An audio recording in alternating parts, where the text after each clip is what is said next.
Salut à tous, bienvenue dans cette nouvelle vidéo. Aujourd'hui, nous allons commencer notre application. Nous allons commencer par la partie onboarding. Dans la précédente vidéo, j'ai essayé un peu d'expliquer le contexte. C'est quoi le projet, c'est quoi l'objectif poursuivi.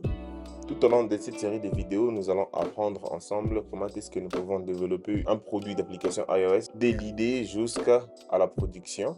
Voir quelles sont les difficultés que nous allons rencontrer, quels sont les problèmes qui seront face à nous, comment est-ce que nous parvenons à résoudre ces problèmes, comment est-ce que nous allons mettre en place tous les mécanismes nécessaires pour parvenir à bien réaliser le projet.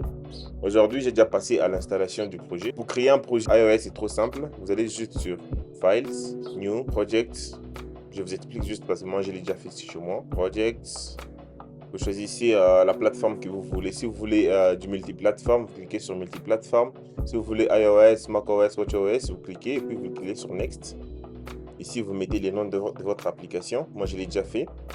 Donc, je peux fermer ça.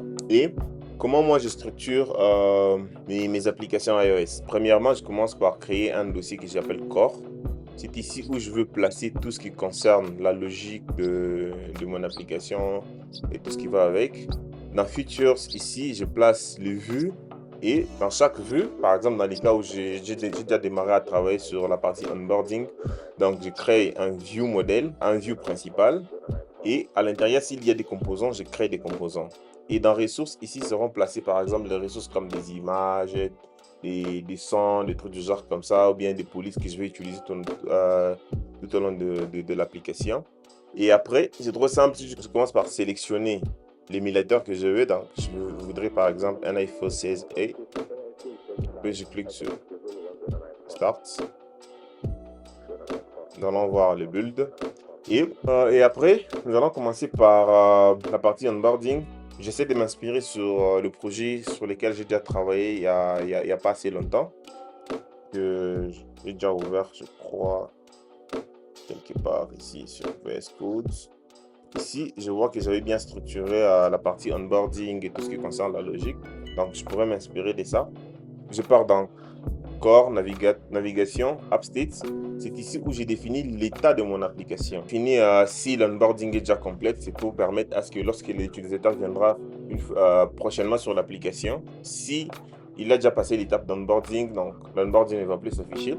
À ce niveau, je vérifie les autorisations de notification si l'utilisateur a déjà autorisé les notifications dans l'application.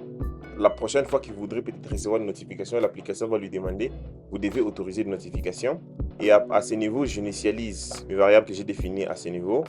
Et après, je vérifie l'état de navigation après l'espace screen. Je vérifie est-ce que l'onboarding est complète. Si l'autorisation, s'il a déjà effectué les autorisations, donc on peut passer sur l'écran courant, c'est Home. Sinon, on revient sur l'onboarding. Et à ce niveau, on vérifie si l'utilisateur a déjà complété l'onboarding. Ici, on vérifie si l'utilisateur a déjà autorisé les notifications. Et ici, on affiche l'état courant de notre onboarding. Et après ça, dans App Coordinator View, c'est ici où j'ai défini l'état de chaque vue de mon application. Premièrement, pour la vue de démarrage, lorsque la personne démarre le projet, donc il doit démarrer par onboarding. Et après, une fois que l'onboarding est fini, je passe maintenant sur Home. Donc, une fois que la personne ait passé l'étape d'onboarding, on revient directement sur Home. Et que contient Onboarding Coordinator View? On part dans Features, Onboarding Coordinator View. Pour l'instant, c'est une vue simple.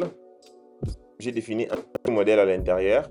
Et c'est ici à l'intérieur du vue modèle où j'ai défini maintenant l'état. Donc, chaque étape où l'utilisateur doit passer dans la partie onboarding, je l'ai défini d'avoir une enum dans laquelle je définis chaque étape. Par exemple, welcome, c'est l'étape 0.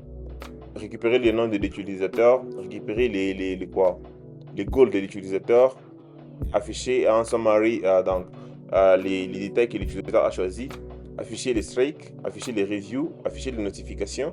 Et ici, c'est pour l'écran du partie premium. Et je définis chaque étape avec du titre et tout ce qui va avec. Je définis les titres dans les sous-titres des éléments que je vais récupérer. Et à ce niveau, j'ai défini les icônes. Et en bas, il y a maintenant ma classe Onboarding View Model. Et ici où j'ai défini chaque état de l'application, je commence par vérifier si c'est une première étape, tout ce qui va avec. Et après, une fois que tout est OK, je peux maintenant enregistrer ces informations dans les téléphones de l'utilisateur.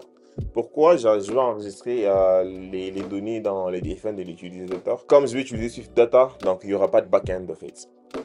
Pourquoi pas implémenter un back-end? Parce que comme c'est une application de productivité, je n'aurai pas besoin d'avoir les analytics et tout ce qui va avec. Je pourrais juste implémenter par exemple Mixpanel ou bien PostHog pour récupérer les logs des utilisateurs, voir où est-ce que les utilisateurs ont des difficultés, des choses comme ça.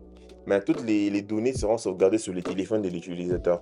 Si admettons que la personne perd son téléphone, donc la prochaine fois qu'il viendra avec un nouveau iPhone, il tape ses identifiants iCloud, automatiquement les données de l'application seront uploadées sur les nouveaux téléphones.